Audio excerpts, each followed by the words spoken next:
किसी भी लोकसभा राज्यसभा सांसद से अलग के एक व्यक्तित्व थे, मंडल महानायक, जिनके अंदर भारत के संविधान को अक्षरशः लागू करवाने की एक लौ जलती रही।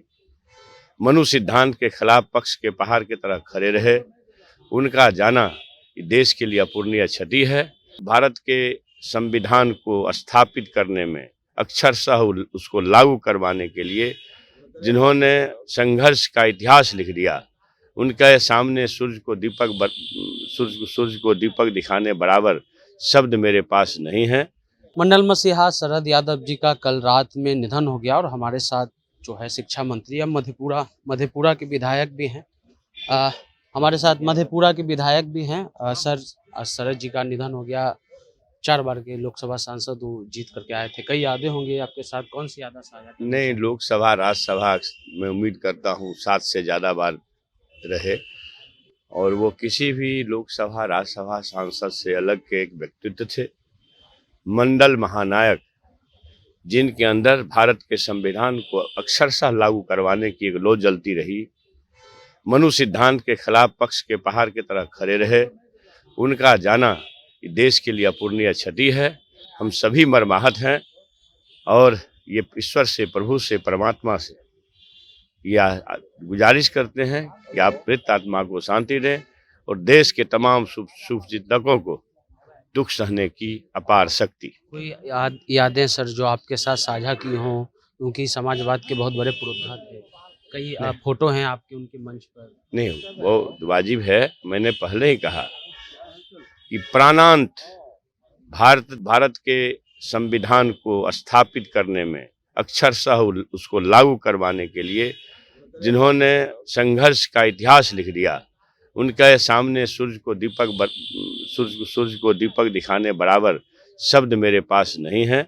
वो सभी शब्दों से, सभी बातों से अलग हैं। उनके व्यक्तित्व और कृतित्व पर हमारे जैसे कम ज्ञान के लोग अगर बहस करें तो बेईमानी होगी। चलिए, तो शिक्षा मंत्री हैं बिहार सरकार में, मधेपुरा से विधायक भी हैं। कई फोटो इनका वायरल है।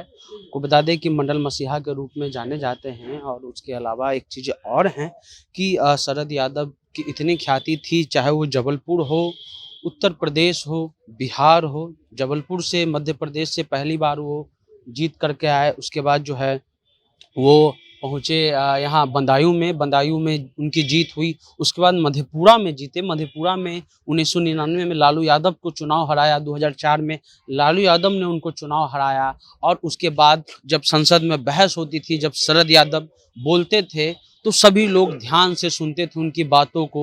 याद कीजिए, इंद्र कुमार गुजराल जब प्रधानमंत्री थे और जब महिला आरक्षण की बात हुई और कोटे की बात हुई, जब महिला आरक्षण की बात की गई तो कहा गया कि महिला आरक्षण भी कोटा में कोटा होना चाहिए। अगर कोटा में कोटा नहीं होगा, यानी कि जो आरक्षण है उसमें भी आरक्षण होना चाहिए उन समाज के लिए जिन समाज की महिला कभी संसद नहीं पहुंच सकती थी। आज उन्हीं का देन है कि कभी फूलन देवी, भगवतिया देवी के बाद आज कई पिछड़े समाज की महिलाएं संसद पहुंच रही हैं, क्योंकि उन्होंने कोटा की बात की। और जब इस पर प्रधानमंत्री इंद्र कुमार गुजराल ने कहा कि नहीं ये कैसे हो सकता है, तो उसी सरकार में, जनता दल की ही वो सरकार थी, यूनाइटेड फ्रंट की सरकार थी, लेकिन शरद यादव प्रधानमंत्री इंद्र कुमार गुजराल को कहते हैं कि आप भगवान नहीं है कि आप जो बोलिएगा वो सही होगा।